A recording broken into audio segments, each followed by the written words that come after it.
Sir Duncan de Tor. 4 pages for Sir Duncan.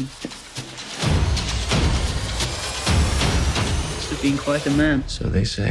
Hepiniz hoş geldiniz arkadaşlar. Dizinin sezon finaline ulaştık sonunda. Bölüm aslında Baelor'un ölümünün aftermath'i şeklinde olduğu tek düzey ilerledi. O yüzden çok boşluklu bir yer olmadığını düşünüyorum. Sadece birkaç küçük detay var eklemek istediğim. Bu arada oldukça güzel, birçok kişinin beğendiği bir sezon oldu diye düşünüyorum. Daha iyi olabilir miydi? Kesinlikle, ama bu evrenin böyle bir diziye çok ihtiyacı vardı. O yüzden ben fazlasıyla beklediğimi aldım. İkinci sezonda da umarım aynı çizgide ilerleriz. İsterseniz hemen geçelim videomuza. Bu arada bölüme dair spoiler içerir.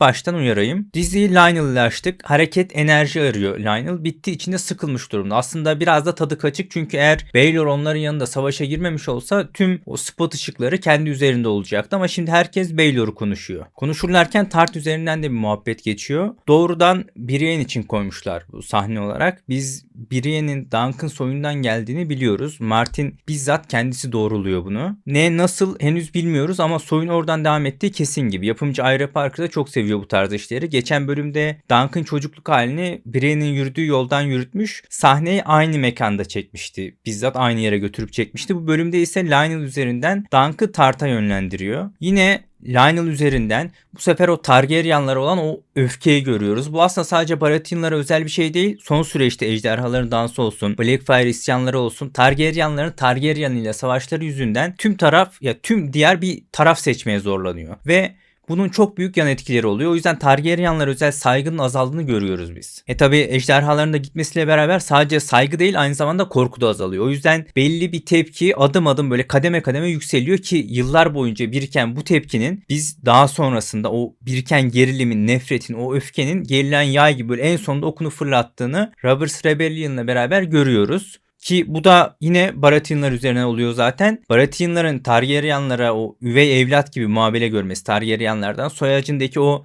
Orys, Rogar ve Rhaelle üzerinden o kesişme ve dallanma noktalarını geçen videoda, trailer videosunda detaylı olarak uzun uzun anlattım. O yüzden burada tekrara girmeye gerek yok. Merak edenler oradan bakabilir. Lionel Baelor'u sahtekar olarak nitelendiriliyor. Çünkü tehlikesi yoktu diyor. Haklı tarafı kesinlikle var ama sonuçta bir şekilde kardeşine, yeğenlerine karşı dövüşüyor. Zaten 3 tanesi kral muhafızı. Arada bu arada onlar açısından da çok zor bir durum. Gözlerinin önünde prens ölüyor ve belli bir sorumluluğun var ama bir şey yapamıyorsun. Ki ayrı bir dünyadalar zaten. Son kalan ise diğer kalanları da vaat karşılığında taraf satmış bir adam. O yüzden ölüm riski yoktu. Yani gerçekten dövüşmedi diyor Lionel. Dediğim gibi haklı noktaları var ama Baelor belli bir konfor alanına sahip. Evet, bu çok net. Ama bu onun koyduğu o cesareti değiştirmez ki sonuçta hani adam öldü zaten, ya olabilecek en büyük şey başına gelmişken riski yoktu demek biraz fazla absürt açıkçası. Buradan gelelim cenazeye. Tanıdık yüzler görüyoruz işte. Maekar var, Egg var, Valyr var. Burada en garip gelebilecek olanı Manfred Dondarrion. Orada Duncan ilk bölümlerde şövalye olduğunu kanıtlamak için gittiği kişi oluyor kendisi. Baelor'un eşi ve Valyr'ın annesi bir Dondarrion aslında. O yüzden Jaina Dondarrion üzerinden dönem açısından bağlantıları yüksek bir aile kendisi ve Manfred'in orada olması da şaşırtıcı değil. Valyr de orada ve asıl dikkat çeken onun yanında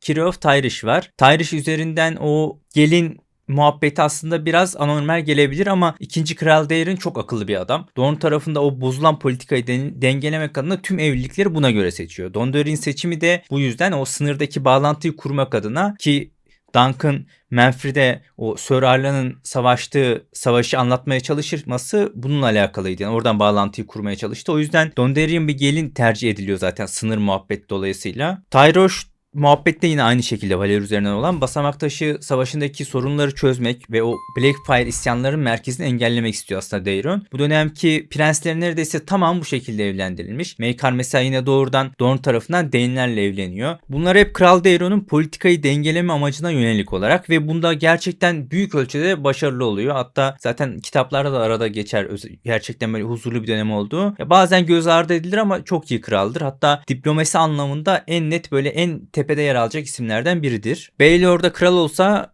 muhtemelen Jaehaerys ve Aegon'la beraber onu da en tepeye yazabilirdik. Taht adaylığı ve başa geçemeyenler arasında böyle çok yükseklerde, yani ilk sıralarda yer alır kesinlikle. Hatta bana göre ilk sırada zaten. O başta olsaydı Targaryenların güçlü döneminin daha uzun süreceği ve Robert's Rebellion'a giden o sürecin bu kadar yakın gelecekte olmayacağını bence çok net şekilde söyleyebiliriz. Ama Martin tabii ki bildiğiniz gibi böyle adamları yaşatmayı sevmiyor. Yine cenazeden devam edelim. 2 kral muhafızı var. Yani hiç gözükmeyen Sir William White yaralı ve buraya gelemeyecek durumda. Ölmediğini biliyoruz çünkü. Maekar'ın yanındaki kişilerin de Elena Targaryen ve oğlu Viserys Plum olduğunu düşünmüştüm ben trailer videosunda, ama biraz daha düşük ihtimal gibi kaldı şu anda bu. Yani bunu düşünmemiz için bir sebep, bir neden yok ortada açıkçası. Madalyon hariç tabii ki. Ama bence yine hala ilk ihtimal bu arada. Kral 2. Daeron olma ihtimali 0. Yani onu söyleyenleri falan çok gördüm. Bir ihtimal Baelor'un diğer kardeşleri ve eşleri olabilir. Aerys ve Rhaegal üzerinden ya da turnuvada bulunan sıradan diğer Targaryen hane üyelerinden birkaçı olabilir. Ama ne olduğunu kesin olarak bilmiyoruz şu an itibariyle. Sir Arlan'ın Penetri olayı üzerinden bağlamaları da fena olmadı. Çünkü Penetri mekan olarak aşırı kritik bir noktada. Bu evrende böyle en fazla savaş görmüş noktaları işaretlesek en tepelerde yer alacak yerlerden birisi. Çünkü Bracken'lar ve Blackwood'ların olduğu bölgede, orada bir yerde, yani aralarında tam. Yani diyarın en eski, en köklü rekabetine, anlaşmazlığına, savaşlarına konu olan bir yer burası. Raventree ile Stone Age arasında yer alıyor. Yani toprağın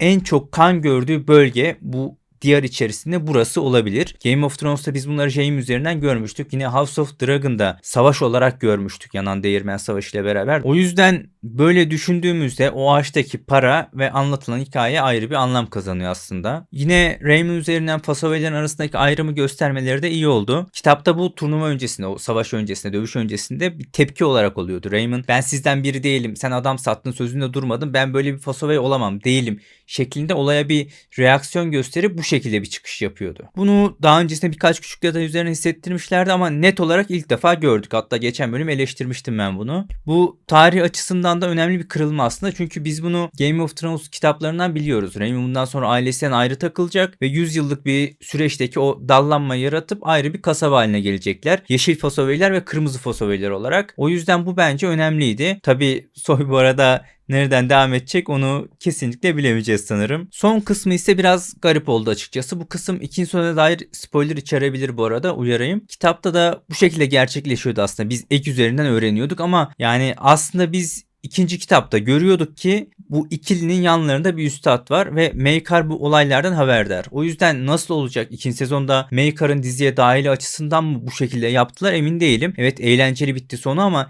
Egg'in kaçarak gitmesi biraz saçma olur açıkçası. Tabi bunu bilmemiz mümkün değil. O yüzden bunu gelecek sezonda göreceğiz. Bu arada muhtemelen seneye yayınlanacak çünkü yapımcının bir açıklaması vardı, öyle hatırlıyorum. Eski dönemde olduğu gibi senelik olarak çıkarmayı planlıyoruz bu diziyi, eski diziler gibi diye. Çekimler falan zamanlama açısından baktığımızda sanki yetişecek gibi geliyor bana. O yüzden gelecek sene içerisinde izleyeceğimizi düşünüyorum ben ikinci sezonu. Onu konu alanda ayrı bir video çekeceğim zaten bu hafta içinde. Bu arada Maekar'da oğullar açısından acayip bir açmaz içinde. En büyük oğlu Daeron hep kafası güzel, hani ayık gezmiyor bir türlü. Sürekli rüyalar, hayaller falan, kafası devamlı blurlu. Aerion zaten sürüldü ki sürülmese başka daha fazla bela açacağı, onu uzak tutmak isteyeceğiz bir isim. Bir küçük oğlan Aemon, yani Üsted Aemon, kafasını kitaplardan kaldırmayan, politika, savaş falan böyle hiç ilgilenmeyen bir çocuk. Yani elinde sadece Egg var aslında. O yüzden o da çok ciddi bir açmazda. Şöyle genel bir değerlendirmeyle tamamlayacak olursak bence beklentileri çok üzerine nefis bir sezon oldu. Oyuncu seçimleri olsun, kitaba bağlılık olsun, o başrol dinamiklerinin aralarındaki ilişki, işte yan olay örgüleri olsun, ben çok sevdim. Özellikle